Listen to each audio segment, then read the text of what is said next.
செடிகளுக்கு எல்லாத்துக்கும் தண்ணி விட்டுட்டு இருந்தீங்க. இந்த உருளைக்கிழங்கு செடி தான் சரி காஞ்சிருச்சே பார்க்கலாம் அப்படிங்கி அதில் ஏதாவது கிழங்கு வச்சுருக்கான்னு பார்த்தேன். பாருங்கள், ஒரு சின்னதாக ஒரு பிஞ்சு ஒன்று வந்திருந்தது. குட்டியாக அழகாக இருந்தது பிஞ்சு. இப்போ தான் வந்து இந்த உருளைக்கிழங்கு வந்து குட்டி குட்டியாக பிஞ்சு வைக்கிற ஸ்டேஜு. ஆனால் வந்து இந்த வெயிலுக்கு இப்போவே அது காஞ்சிருச்சு. மண் பாருங்கள் எவ்வளோ தூரம் அப்படியே ஒரு இதாக பொதுன்னு இருக்குன்னு. ஒரு குட்டி ஆனால் பிஞ்சு வச்சுருக்குதுங்க. இந்த வெண்டைக்காய் பாருங்கள், இது யானை தந்தம் வெண்டை. இது சூப்பராக வந்து ஒரு காய் வந்திருக்கு.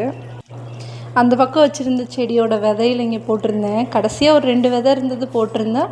ஆனால் அந்த 2 விதையுமே நல்லா முளைச்சிருந்தது. நம்ம முருங்கை மரத்தில் முருங்கைக்காய் காய்க்க ஆரம்பிச்சிருச்சு. ரொம்ப நாள் கழித்து காய்க்குது. ஏன்னா 2 தடவையாக வந்து கம்பளி பூச்சி விழுந்துருச்சுன்னு சொல்லிட்டு அதை வெட்டி விட்டுருந்தோம். இந்த தடவை நல்லா தளைஞ்சு அடுத்து காய்க்கு வந்துருச்சு. கீழே வந்து பெருசாக காய் நிறைய இல்லை, ஆனால் மேலே வந்து நிறைய பிஞ்சு வந்திருக்கு. காய் வந்து இது நல்ல ஒரு அளவாக நல்ல ஒரு நீளமாகவே வரும் காய். ஆனால் செம்ம டேஸ்ட்டாகவும் இருக்கும். எவ்வளோ நல்லா வந்திருக்கு பாருங்கள். மேலையெல்லாம் வந்து இன்னும் நிறைய அப்படியே பூ நிறைய எடுத்திருக்கு. பிஞ்சுமே வந்து ஒன்று அப்படியே வர ஆரம்பிச்சிருச்சு. இந்த காய் பார்த்திங்கன்னா கொஞ்சம் நல்லாவே திரண்டிருக்கு. இன்னொரு 4 நாள் போனால் அந்த முருங்கைக்காய் ஒடிக்கலாம், அந்தளவுக்கு நல்லாவே வந்திருக்கு. இந்த கத்திரி செடியில் பாருங்கள், இது 2 தான் இப்போதைக்கு வந்து எறும்பு அரிக்காமல் ஓட்டை விழுகாமல் இருக்குது. காயில் பார்த்திங்கனாலே தெரியும், மேலையெல்லாம் வந்து எறும்பு ஊறிட்டுருக்கு.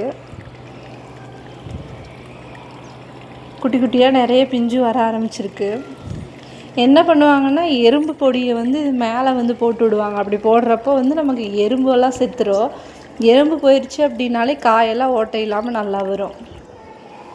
அடுத்து மணத்தக்காளி கீரை நல்ல தளன்னு இருக்குது. இது கரெக்டாக வந்து இந்த முருங்கை மரத்துக்கு கீழேயே நல்லா நிழலில் இருக்கிறதுனால செடி பார்த்திங்கன்னா நல்லா தளன்னு இருக்குது.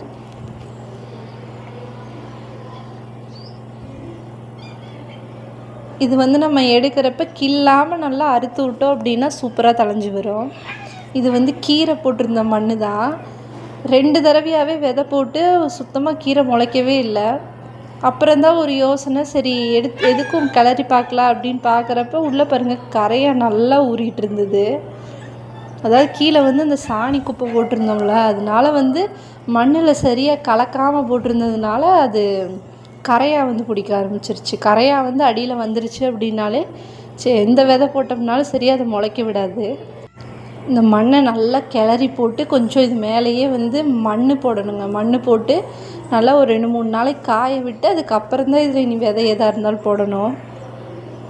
இதில் வந்து ஏற்கனவே வந்து ஒரு 2 செடி முளைச்சிருந்தது. அதை வந்து மூடி வச்சுருந்தேன். அது பாருங்கள் அழகாக முளைச்சிருந்தது 2 செடி மட்டும்.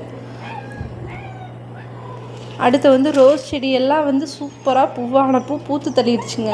அதனால் வந்து நம்ம எப்பயுமே வந்து பூத்து முடிச்சிருச்சு அப்படின்னா அதை வந்து நம்ம வெட்டி விட்டுட்டே இருந்தோம்னா அடுத்தடுத்து சூப்பராக தளைய ஆரம்பிச்சிடும். கீழே பாருங்கள் பூசணி விதை விழுந்து அப்படியே செடி நிறைய முளைச்சிருந்தது.